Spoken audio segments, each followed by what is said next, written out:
Alright guys, let's get started on Flipped Chapter 14. You'll remember that I mentioned in yesterday's video at the end of the chapter the wording that Bryce uses changes so that you understand that the very end of the chapter is where he's at now versus the story that he's been telling us about his past. So be on the lookout for that same kind of change in timing as we read Juliana's perspective of that same time period. So this chapter is called The Basket Boys. The Monday after the Loski's dinner party, Darla tracked me down at school and forced Bryce Loski back into my brain. Jules! Whoa, girl, wait up! How have you been? I'm fine, Darla. How are you? No, seriously, she whispered. Are you doing okay? She shifted her backpack and looked over each shoulder. I got to thinking, that was just so cold of Bryce, especially since you've got that soft spot for him. Who told you that? Like I haven't got eyes? Come on, girl, it's a given, which is why I got to worrying about you. Are you seriously all right? Yes, I am, but thanks for thinking about me. I eyed her and said, and Darla, it's not a given anymore. She laughed. How long's that diet gonna last? It's not a diet. I've just lost my taste for him. She looked at me skeptically. Well, I have. But thanks for, caring. All through first period, I still felt strong and right and certain. But then Mrs. Simmons ended the lesson a full 15 minutes early and said, clear your desks of everything but a pen or pencil. What? Everyone cried. And believe me, I was right along with them. I was not prepared for a quiz. Everything, she said. Come on, you're wasting valuable time. The room filled with grumbles and the sound of shuffling binders. And when we'd all pretty much complied with her request, she picked up a stack of bright yellow papers off her desk, fanned them out with an evil grin, and said, It's time to vote for Basket Boys. A wave of relief swept across the room. Basket Boys? You mean it's not a quiz? She ticked through the stack, counting ballots as she spoke. It is like a quiz in that I don't want you conferring with one another.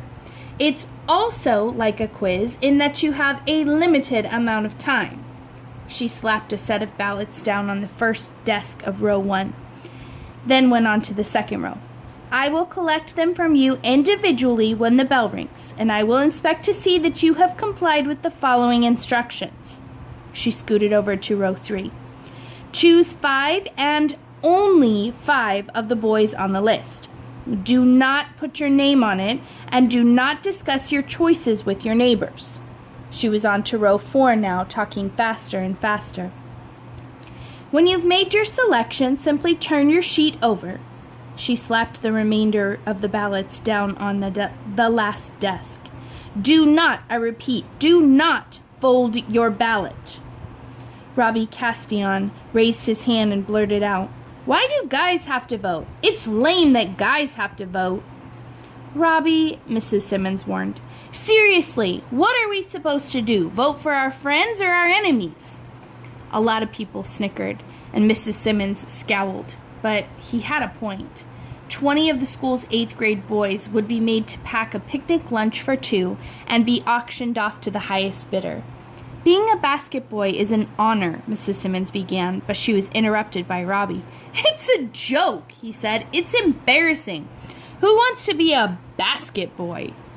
All the guys around him muttered, Not me. But Mrs. Simmons cleared her throat and said, You should want to be one. It's a tradition that has helped support the school since it was founded. There have been generation after generation of basket boys helping make this campus what it is today. It's why we have flower beds. It's why we have shade trees and a grove of apple trees. Visit another junior high sometime and you'll begin to realize what a little oasis our campus really is. All this from the sweat and blood of basket boys, Robbie grumbled. Mrs. Simmons sighed. Robbie, someday when your children go to school here, you'll understand. For now, please just vote for whoever you think will earn a high bid. And class, she added, we're down to 9 minutes. The room fell quiet, and as I read down the list of over 150 8th grade boys, I realized that, to me, there had only ever been one boy. To me, there had only been Bryce. I didn't let myself get sentimental. I had liked him for all the wrong reasons, and I certainly wasn't going to vote for him now. But I didn't know who else to vote for. I looked at Mrs. Simmons, who was eagle-eyeing the class between glances at the clock. What if I didn't choose anybody? What if I just turned it in blank? She'd give me detention, that's what. So with 2 minutes left to go, I put dots next to the boys I knew who weren't jerks or clowns, but were just nice. When I was through, there were all of 10 names with dots, and of those I circled 5. Ryan Knoll, Vince Olson, Adrian Iglesias, Ian Lay, and John Trulock. They wouldn't make basket boys, but then I wouldn't be bidding, so it didn't really matter. At the bell, I handed over my ballot and forgot all about the auction. Until lunchtime the next day, that is. Darla cut me off on my way to the library and dragged me over to her table instead. "Have you seen the list?" she asked. "What list?" "The list of basket boys!" She shoved a scrawled copy of 20 names in front of me and looked around. "Your main dish is on it." 5 from the top. There it was. Bryce Loski. I should have expected it, but still this awful surge of possessiveness shot through me. Who had voted for him? Out of 150 names, he must have gotten a lot of votes. Suddenly, I was picturing a swarm of girls waving stacks of cash in the booster lady's face as they begged to have lunch with him. I threw the list back at Darla and said, "He's not my main dish. As a matter of fact, I didn't even vote for him." "Ooh, girl, you are sticking to your diet." "It's not a diet, Darla. I'm over him, okay?" "I'm glad to hear it, 'cause rumor is that Bimbette Shelley is already staking her claim on him." "Shelley? Shelley Stalls?" I could feel my cheeks flush. "That's right." Darla waved the list in the air, calling, "Liz, Macy, over here, I've got the list." Darla's friends fell all over themselves getting to her, then pored over the paper like it was a treasure map. Macy cried, "Chad Ormondi's on it? He is so cute. I'd go $10 on him easy." "And Denny's on it too," Liz squealed. "That boy is," she shivered and giggled, "fine." Macy's top lip curled a little as she said, "John Trulock? John Trulock? How'd he get on the list?" For a moment, I couldn't believe my ears. I snatched the paper out of Macy's hand. "Are you sure?" "Right there," she said, pointing to the name. "Who do you suppose voted for him?" "The quiet girls, I guess," Darla said. "Me? I'm more interested in Mike Abedito. Have I got any competition?" Macy laughed. "If you're in, I'm out." "Me too," said Liz. "How about you, Jules?" Darla asked me. "Bringing any spare change on Friday?" "No." "You get to miss the second half of school." "No, I'm not bidding, not on anyone." She laughed. "Good for you." That afternoon, I rode home from school brooding about Bryce and the whole basket boy auction. I could feel myself backsliding about Bryce. But why should I care if Shelley liked him? I shouldn't even be thinking about him. When I wasn't thinking about Bryce, I was worrying about poor John Trulock. He was quiet, and I felt sorry for him, having to clutch a basket and be auctioned off in front of the whole student body.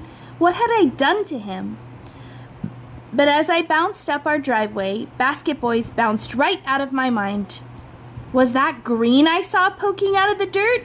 Yes, it was. I dropped the bike and got down on my hands and knees. They were so thin, so small, so far apart. They barely made a difference in the vastness of the black dirt, and yet there they were, pushing their way through to the afternoon sun. I ran in the house calling, "Mom, there's grass." "Really?" She emerged from the bathroom with her cleaning gloves and pail. "I was wondering if it was ever going to spring up." "Well, it has. Come and see." She wasn't too impressed at first, but after I made her get down on her hands and knees and really look, She smiled and said, "They're so delicate. They look like they're yawning, don't they?" She cocked her head a bit and looked a little closer. Yawning? Well, more stretching, I guess. Like they're sitting up in their little bed of dirt with their arms stretched way high, saying, "Good morning, world." She laughed and said, "Yes, they do." I got up and uncoiled the hose. I think they need a wake-up shower, don't you? My mom agreed and left me to my singing and sprinkling. And I was completely lost in the joy of my little green blades of new life when I heard the school bus rumble to a stop up on Collier Street. Bryce. His name shot through my brain, and with it came a panic I didn't seem to be able to control. Before I could stop myself, I dropped the hose and dashed inside. I locked myself in my room and tried to do my homework. Where was my peace? Where was my resolve? Where was my sanity? Had they left me just because Shelley Stalls was after him? Was it just some old rivalry making me feel this way? I had to get past Bryce and Shelley. They deserved each other. Let them have each other. But in my heart, I knew that just like the new grass, I wasn't strong enough yet to be walked on. And until I was, there was only one solution. I had to stay away from him. I needed to rope him out of my life. So I closed my ears to the news of basket boys and steered clear of Bryce at school. And when I did happen to run into him, I simply said hello like he was someone I barely even knew. It was working, too. I was growing stronger by the day. Who cared about auctions and basket boys? I didn't. Friday morning, I got up early, collected what few eggs there were in the coop, watered the front yard, which was by now definitely green, ate breakfast, and got ready for school. But as I was running a brush through my hair, I couldn't help thinking about Shelley Stalls. It was auction day. She'd probably been up since 5, making her hair into some impossibly poofy do. So what? I told myself. So what? But as I was throwing on my windbreaker, I eyed my money tin and hesitated. What if...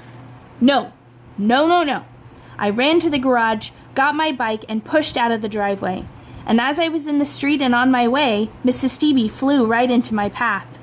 "Juliana!" she called, waving her hand through the air. "Here, dear, take this. I'm so sorry it's taken me this long to get it to you. I keep missing you in the mornings." I didn't even know how much she owed me. At that moment, I didn't care. All I knew was that the top bill in her hand was a 10, and it was striking terror in my heart. "Mrs. Stevie, please, I don't want that. Why don't you... You don't have to pay me."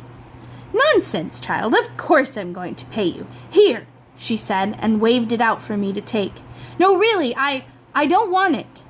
She wedged it in the pocket of my jeans and said, "What utter nonsense. Now go buy yourself a rooster," then hurried back up her walkway. Mrs. Stevie, I called after her. "I don't want a rooster." But she was gone. All the way to school, Mrs. Stevie's money was burning a hole in my pocket and another in my brain. How much was it? When I got to school, I parked my bike, then broke down and looked. 10, 15, 16, 17, 18. I folded the bills together and slid them back into my pocket. Was it more than Shelley had? All through first period, I was furious with myself for even thinking it. All through second period, I kept my eyes off of Bryce, but it was so hard. I'd never seen him in a tie and cufflinks before. Then, at break, I was at my locker when Shelley Stalls appeared out of nowhere. She got right next to me and said, "I hear you're planning to bid on him." "What?" I took a step backwards. "Who told you that? I am not. Someone said they saw you with a whole wad of cash this morning. How much do you have?" It's none of your business, and I'm not bidding, okay? I don't even like him anymore." She laughed. "Oh, that'll be the day. It's true." I slammed my locker closed. "Go ahead and waste your money on him. I don't care."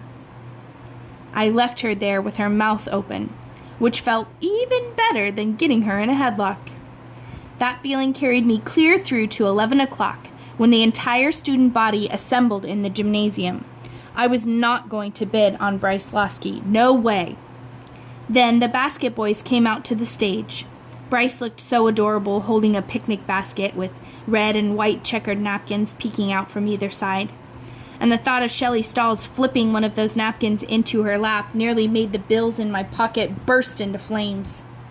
Darla came up behind me and whispered, "Rumor is you've got a wad of cash. Is that true?" "What?" "No. Yes, but I'm not bidding."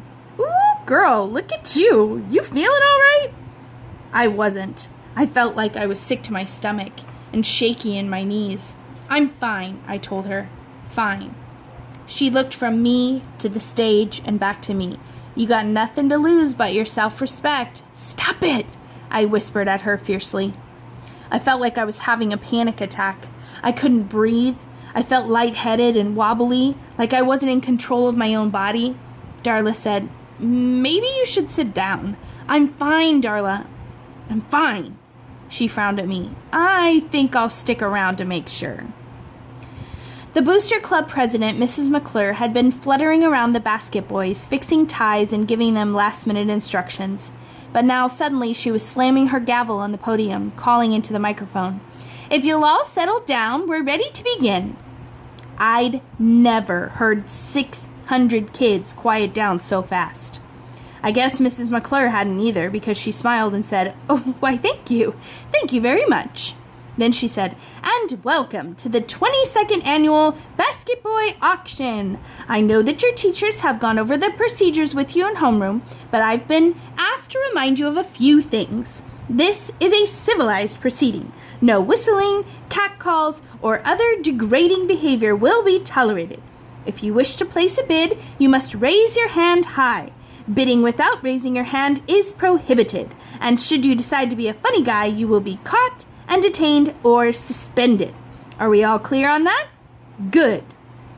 She looked from one side of the gym to the other. "Teachers, I see you are all in position." 600 heads turned slowly from side to side, looking at the blockade of teachers on either side of the gym. "Man," Darla whispered, "they're not leaving much room for fun, are they?" Mrs. McClure continued, "Minimum bid is $10, and of course the sky's the limit, but we don't accept IOUs." She pointed to her right. "Winning bidders should go directly to the table at the north door when I declare the basket to be sold. And as you're aware, winners and their basket boys have the rest of the school day off and are exempt from tonight's homework in all classes." She smiled out at the blockade. "Teachers, we appreciate your support on this." "All right then." She put on her reading glasses and looked at a 3x5 card. "Our first basket has been brought by Jeffrey Bishop." She looked over her glasses at him and said, "Come on, Jeffrey, don't be shy."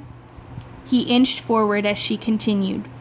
"Jeffrey has brought a scrumptious lunch consisting of chicken salad sandwiches, Oriental noodles, baby grapes, iced tea, and fortune cookies."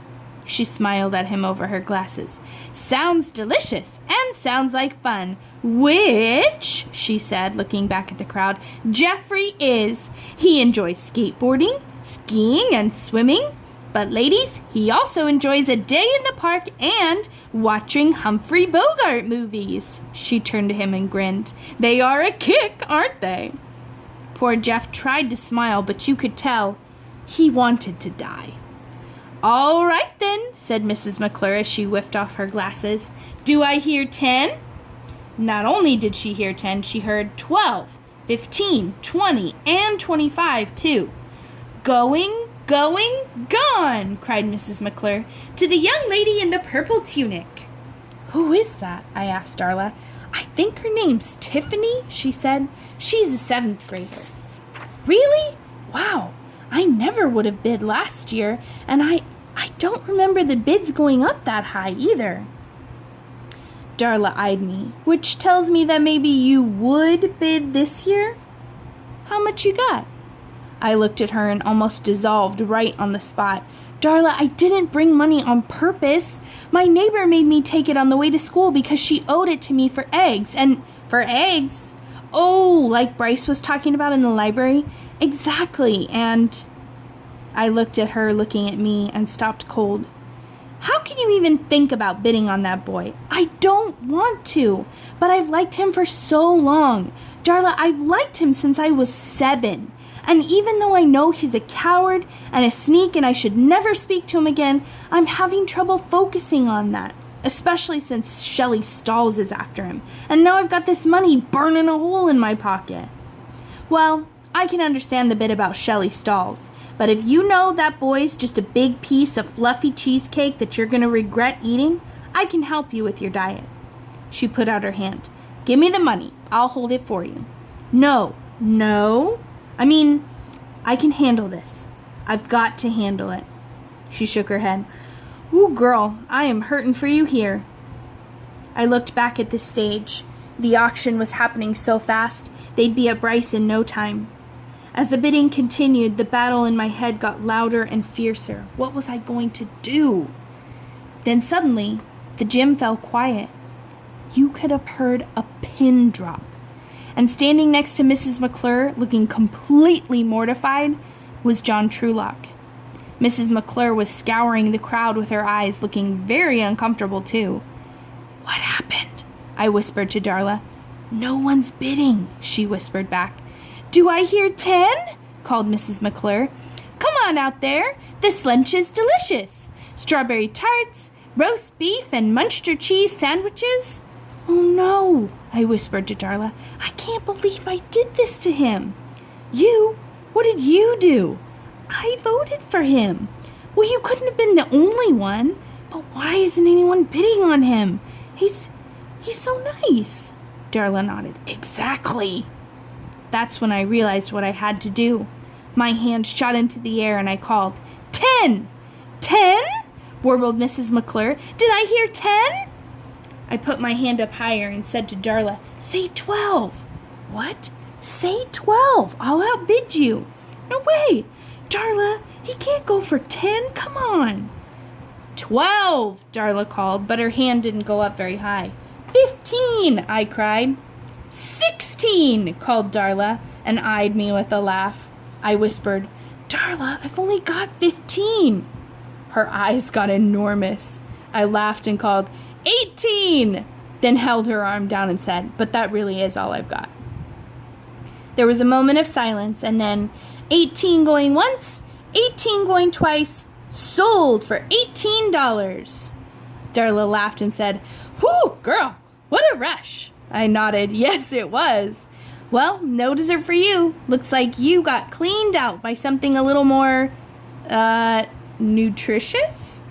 She nodded towards the stage. You gonna go up to the table like you're supposed to, or are you gonna stick around and see the carnage? I almost didn't have a choice. Before Mrs. McClure could say 2 words about Bryce or his basket, Shelley called, 10! Then from the middle of the gym came 20! It was Miranda Humes with her hand way up in the air. They went back and forth, higher and higher, until Shelley called, 62! I can't believe it, I whispered to Darla. $62? Come on, Miranda, come on. I think she's out. Shelley's got it. $62 going once, cried Mrs. McClure. But before she could say going twice, a voice from the back of the gym called, 100! Everyone gasped and turned around to see who had called the bid. Darla whispered, It's Jenny. Atkinson? I asked. Darla pointed, right over there. She was easy to spot, standing tall above the others in the number 7 basketball jersey she almost always wore. Wow, I whispered. I had no idea. Maybe she'll slam dunk him for you, Darla said with a grin. Who cares, I giggled. She slam dunked Shelley. Mrs. McClure was gushing into the microphone about the record-breaking bid when a big commotion broke out over by Miranda. I spotted Shelley's hair, and my first thought was that there was going to be a fight. But instead, Shelley and Miranda turned to face Mrs. McClure and called, 122.50. I choked down a cry. What? They're teaming up, Darla whispered. Oh, no. I looked over Jenny's way. Come on, Jenny. Darla shook her head and said, she's through. And she was. Bryce went to Shelley and Miranda for $122.50. It was a little strange meeting up with John and walking over to the multi-purpose room for lunch, but he was just so nice and I think grateful that I'd bid that by the time we got situated at our table, I wasn't feeling so awkward or silly. It was just lunch. Things would have been easier if they hadn't seated me in direct view of Bryce and his little harem, but I did my best to ignore them. John told me all about this radio-controlled airplane that he and his dad were building from scratch, and how he'd been working on it for nearly 3 months, and how this weekend they were finally going to get to try it out. He told me a funny story about soldering the wires wrong and practically starting a fire in their basement. And I asked him about how a radio-controlled airplane works because I didn't really understand it. So I'd relaxed a lot and was actually having a good time eating lunch with John, and I was so relieved that I hadn't bid on Bryce. What a fool I would have made of myself. Watching Shelley and Miranda fawning all over him didn't bother me nearly as much as I thought it would. Really, they looked ridiculous. John asked about my family, so I was telling him about my brothers and their band when a huge commotion broke out over at Bryce's table. Suddenly, Shelley and Miranda were rolling on the floor like an enormous fur ball, smearing each other with food. Out of nowhere, Bryce appeared at our table. He grabbed my hand, pulled me a few feet away, and whispered, "Do you like him?" I was stunned. He held my other hand and asked me again, "Do you like him?" "You mean John?" "Yes." I can't remember what I said. He was looking into my eyes and holding my hands tight, and then he began pulling me towards him. My heart was racing, and his eyes were closing, and his face was coming towards mine. Right there, in front of all the other basket boys and their dates and the adults, he was going to kiss me. To kiss me! I panicked. I'd been waiting all my life for that kiss, and now? I yanked free and ran back to the table, and when I sat down, John whispered, "Did he just try to kiss you?" I turned my chair away from Bryce and whispered, "Can we please talk about something else? Anything else?" People were whispering and looking my way, and when Shelley Stalls came back from cleaning up in the washroom, everyone fell quiet. Her hair looked awful. It was sort of oiled to her scalp and still had little chunks of food in it. She glared at me so hard it looked like she was trying to get laser beams to shoot from her eyes. A couple adults steered her back to the seats, and then everyone started whispering double speed. And Bryce didn't even seem to care. He kept trying to come over to talk to me, but either he'd get intercepted by a teacher or I'd dash away from him before he had the chance to say anything. When the dismissal bell finally rang, I said a quick goodbye to John and bolted out the door. I couldn't reach my bike fast enough. I was the first person off campus, and I pedaled home so hard it felt as though my lungs would burst. Mrs. Stevie was out front watering her flower bed, and she tried to say something to me, but I just dropped my bike in the driveway and escaped into the house. I certainly didn't want to talk about roosters. My mother heard me slamming doors and came to check on me in my room. "Juliana, what's wrong?" I flipped over on my bed to face her and wailed, "I am so confused. I don't know what to think or feel or do." She sat down beside me on my bed and stroked my hair. "Tell me what happened, sweetheart." I hesitated, then threw my hands up in the air. "He tried to kiss me." My mother struggled not to let it show, but underneath her composed expression was a growing smile. "Who did?" "Bryce." She hesitated. "But you've always liked him." The doorbell rang, and rang again. My mom started to get up, but I grabbed her arm and said, "Don't get that." The bell rang again, and almost right after that there was a loud knocking at the door. "Mom, please don't get it. That's probably him." "But, sweetheart, I was over him, completely over him." "Since when?" "Since last Friday, after the dinner. If he had vanished from the face of the earth after our dinner at the Loskis, I wouldn't have cared." "Why? Did something happen at the dinner that I don't know about?" I threw myself back onto my pillow and said, "It's too complicated, Mom. I just can't talk about it." "My," she said after a moment, "don't you sound like a teenager." "I'm sorry," I whimpered, because I knew I was hurting her feelings. I sat up and said, "Mom, all those years I liked him, I never really knew him. All I knew was that he had the most beautiful eyes I'd ever seen, and that his smile melted my heart like the sun melts butter. But now I know that inside, he's a coward and a sneak, so I've got to get over what he's like on the outside. My mother leaned back and crossed her arms. Well, she said, isn't that something? What do you mean? She chewed the side of one cheek, then moved over to chew the other. At last she said, I shouldn't really discuss it. Why not? Because I just shouldn't. Besides, I can tell there are things you don't feel comfortable discussing with me. We stared at each other for a moment, neither of us saying a word.